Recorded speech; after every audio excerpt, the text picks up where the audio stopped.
अयोध्या में 22 जनवरी को रामलला की प्राण प्रतिष्ठा होगी। इससे पहले नए साल पर भक्तों में भगवान राम का दर्शन करने के लिए लंबी कतार लगी हुई थी। नए साल पर अयोध्या में भक्तों की उत्साह देखने को मिला है। इसकी तस्वीरें श्री राम जन्मभूमि ट्रस्ट के ओर से शेयर की गई। देश के अन्य हिस्सों की तरह उत्तर प्रदेश में भगवान राम की नगरी अयोध्या में भी पूरे उत्साह और उल्लास के साथ नव वर्ष का पहला दिन मनाया गया। नव वर्ष के पहले दिन सोमवार को अयोध्या में बड़ी संख्या में लोग भगवान रामलला के दर्शन के लिए पहुंचे। कई लोगों ने सरयू नदी में डुबकी लगाई, जबकि अन्य लोगों ने प्रतिष्ठित लता मंगेशकर चौक पर एकत्र होकर नए साल के पहले दिन का स्वागत किया। नमस्कार दोस्तों, स्वागत है आप सभी का एक बार फिर से। तो आज हम बात करेंगे अचानक अयोध्या पहुंचा सैकड़ों गिद्धों का झुंड, जटायु देख चौंकी दुनिया। इस बात में कितनी सच्चाई है। 14वीं शताब्दी में जब भारत में मुगलों का शासन हुआ तो श्री राम जन्मभूमि को नष्ट कर वहां बाबरी मस्जिद बना दी गई। 1525 में राम जन्मभूमि मंदिर को बाबर के सेनापति मीर बांकी ने ध्वस्त करवाया था। तीर्थ नगरी अयोध्या को सतयुग में वैवस्वत मनु ने बसाया था। यहीं प्रभु श्री राम का जन्म हुआ, जिसका जिक्र वाल्मीकि की रामायण में भी है। सालों तक चले राम राज्य के बाद जब श्री राम ने जल समाधि ले ली तो अयोध्या नगरी सूनी हो गई। लेकिन अब अयोध्या में बन रहे भव्य राम मंदिर को लेकर दुनिया भर के राम भक्तों में उत्साह देखा जा रहा है। 22 जनवरी को होने वाले रामलला की प्राण प्रतिष्ठा कार्यक्रम को लेकर हर कोई अपने तरीके से खुशी मना रहा है। कोई अपने सिर पर राम मंदिर का मॉडल लेकर घूम रहा है तो कोई भंडारे लगाकर खुशी मना रहा है। अयोध्या में राम मंदिर का उद्घाटन आगामी 22 जनवरी को किया जाएगा, जहां प्रधानमंत्री मोदी, उत्तर प्रदेश के मुख्यमंत्री योगी आदित्यनाथ और 6000 से अधिक लोगों के भव्य प्राण प्रतिष्ठा समारोह में भाग लेने की उम्मीद है। सोनिया गांधी, मल्लिकार्जुन खड़गे, नीतीश कुमार, ममता बनर्जी समेत राजनीतिक दलों के बड़े नेताओं को आमंत्रित किया गया है। वहीं फिल्मी जगत से अमिताभ बच्चन, माधुरी दीक्षित, अनुपम खेर, अक्षय कुमार, रजनीकांत, संजय लीला भंसाली, मोहनलाल, धनुष, रणबीर कपूर, आलिया भट्ट, अजय देवगन, सनी देओल, प्रभास, यश समेत अन्य हस्तियों को भी समारोह के लिए आमंत्रित किया गया है। आज हम आपसे बात करने वाले हैं दो अहम खबरों की, और दोनों की दोनों जुड़ी हुई है भगवान श्री राम की जन्मभूमि से। पहले खबर है जहां पर राम जन्मभूमि के बाद एक और आंदोलन की शुरुआत होने वाली है। वहीं दूसरी खबर है जहां भगवान श्री राम की जन्मभूमि पर पहुंचे महात्मा जटायु। आपने भी यह खबर कहीं ना कहीं सुनी जरूर होगी, लेकिन आपके मन में भी जिज्ञासा होगी कि क्या यह खबर सच है या नहीं है। आज हम इसकी विस्तृत जानकारी आपको देने वाले हैं, तो चलिए शुरू करते हैं आज का वीडियो।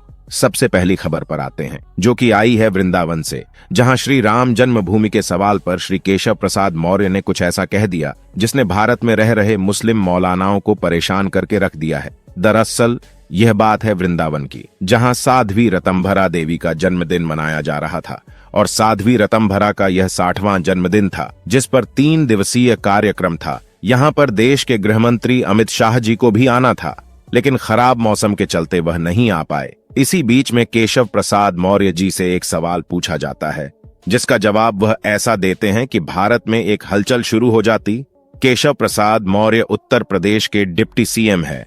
इस मौके पर जब डिप्टी सीएम से यह सवाल किया गया कि श्री राम जन्मभूमि के बाद अब क्या होगा, उन्होंने जवाब दिया कि राम मंदिर तो बन गया है, अब श्री कृष्ण जन्मभूमि की तैयारी की जा रही है। 22 जनवरी को अपने गांव, अपने शहर को अयोध्या और अपने घर को श्री राम मंदिर समझकर आप सभी लोग दिवाली मनाए। यानी कि केशव प्रसाद मौर्य जी ने यह बात कह दी है कि अब राम मंदिर के बाद बारी है श्री कृष्ण जन्मभूमि की, जिसको लेकर देश भर में आंदोलन शुरू भी किया जा चुके हैं, और सबको इंतजार है 22 जनवरी का। जब 22 जनवरी को भगवान श्री राम की प्राण प्रतिष्ठा की जाएगी, उसके बाद यह अंदाजा लगाया जा रहा है कि श्री कृष्ण जन्मभूमि की मुक्ति की तैयारी भी शुरू हो जाएगी, क्योंकि डिप्टी सीएम केशव प्रसाद मौर्य ने यह कहा है कि श्री कृष्ण मंदिर की तैयारी की जा रही है। इसका मतलब कुछ ना कुछ बीजेपी में इस मुद्दे को लेकर चल जरूर रहा है, और उम्मीद है कि 2024 के चुनाव में यह बात जनता के सामने रखी भी जाएगी। आपको क्या लगता है दोस्तों, वह भी हमें कमेंट अवश्य करें। अब दोस्तों, धरती पर मानव जीवन और प्राकृतिक के चक्र का संचालन करने के लिए पशु पक्षी और जीव जंतु की सक्रिय भागीदारी रहती है। किसी भी पशु पक्षी और जीव जंतु के विलुप्त होने के कगार पर पहुंचने से प्राकृतिक संतुलन गड़बड़ा जाता है। गिद्धों की लगातार कम हो रही संख्या के चलते इन्हें लुप्त प्रजाति के पक्षियों में शामिल किया गया है। गिद्धों को प्रकृति का सफाई कर्मी कहा जाता है। मिल्कीपुर क्षेत्र के जंगलों एवं ग्रामीण क्षेत्रों में प्रकृति के सफाई कर्मी और विलुप्त प्रजाति के पक्षी गिद्ध झुंड के रूप में दिखाई देने लगे हैं। गिद्ध मृत्यु प्राणियों के अवशेषों को खाकर पर्यावरण को स्वच्छ बनाए रखने में महत्वपूर्ण भूमिका निभाते हैं। एक तरह से मनुष्यों की सहायता करते हैं। वह कई तरह की गंभीर संक्रामक बीमारियों से मनुष्यों की सुरक्षा भी करते हैं। प्राकृतिक वातावरण में भी गिद्ध महत्वपूर्ण भूमिका का निर्वाह करते हैं। एक अद्भुत खबर आ रही है अयोध्या से कि पता लग रहा है कि अयोध्या में महात्मा जटायु पहुंच चुके हैं। दोस्तों, आपको याद होगा कि सन 2000 के बाद से कहीं भी गिद्ध दिखाई नहीं देते थे और अचानक 23 साल बाद अयोध्या नगरी में गिद्धों का झुंड पहुंच गया है। लोग कह रहे हैं कि यह साक्षात जटायु हैं जो भगवान श्री राम के मंदिर के प्राण प्रतिष्ठा में शामिल होने के लिए आए हैं। दोस्तों, अयोध्या से जटायु जी के प्रवेश की यह खबर जैसे ही लोगों को मिली, यह ट्विटर पर वायरल हो गई। बड़े बड़े सेलिब्रिटीज इसको लेकर ट्वीट करते हुए दिखे। इसके अलावा बड़े बड़े यूट्यूबर्स भी इस पर वीडियो बना रहे हैं। मीडिया भी कवरेज करने के लिए अयोध्या पहुंच चुकी है, क्योंकि यह अपने आप में बड़ी खबर है कि जटायु जी अयोध्या पहुंच चुके हैं। आप में से ज्यादातर लोगों ने यहां देखा होगा कि पिछले कई दशकों से गिद्ध हमें भारत में देखने को नहीं मिलते हैं, लेकिन अचानक इनका पूरे भारत में और कहीं नहीं, सिर्फ एक जगह पर दिखना यह किस ओर इशारा कर रहा है?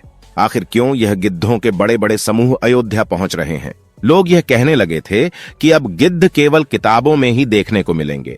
ऐसे साक्षात देख पाना अपने आप में एक चमत्कार है, वह भी अयोध्या में, जब राम मंदिर की प्राण प्रतिष्ठा होने जा रही है। यह अपने आप में एक चमत्कार है। जहां तक जटायु का सवाल उठता है तो जटायु का रामायण में जिक्र मिलता है कि महाराज दशरथ के मित्र थे। देवासुर संग्राम में उन्होंने महाराज दशरथ का साथ दिया था और उसके बाद जब माता सीता का हरण हुआ तो उस समय जटायु ने जब देखा कि रावण माता सीता को लिए हुए आसमान में चला जा रहा है पुष्पक विमान पर, तो जटायु ने पूरी कोशिश की माता सीता को बचाने की।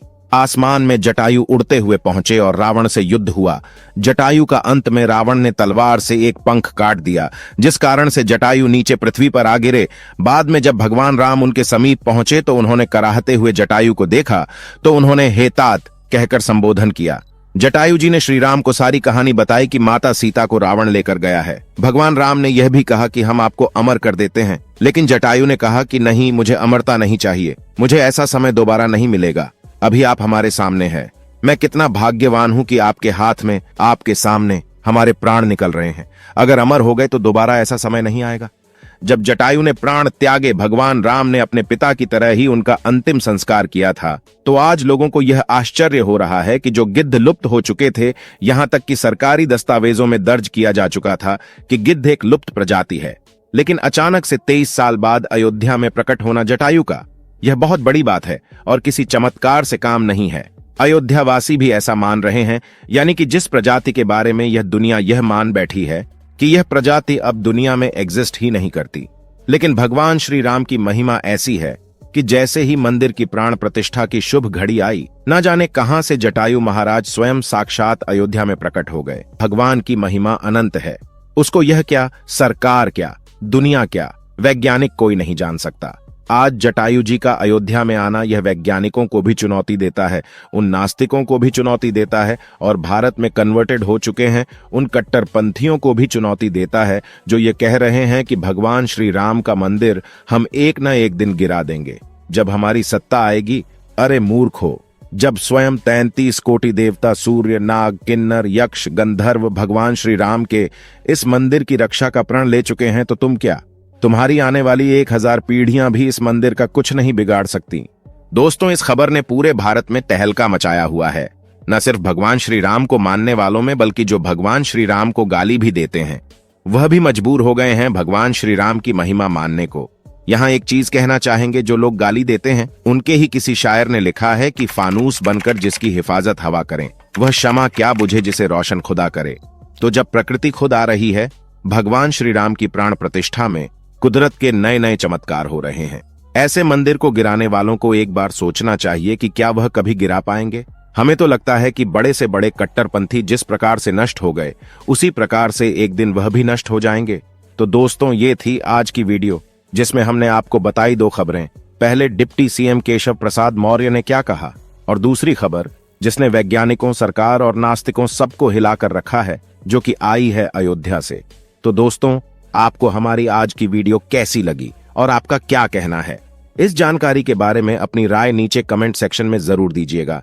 इसी के साथ वीडियो को लाइक करें, शेयर करें और चैनल को सब्सक्राइब करें। आप सभी का धन्यवाद।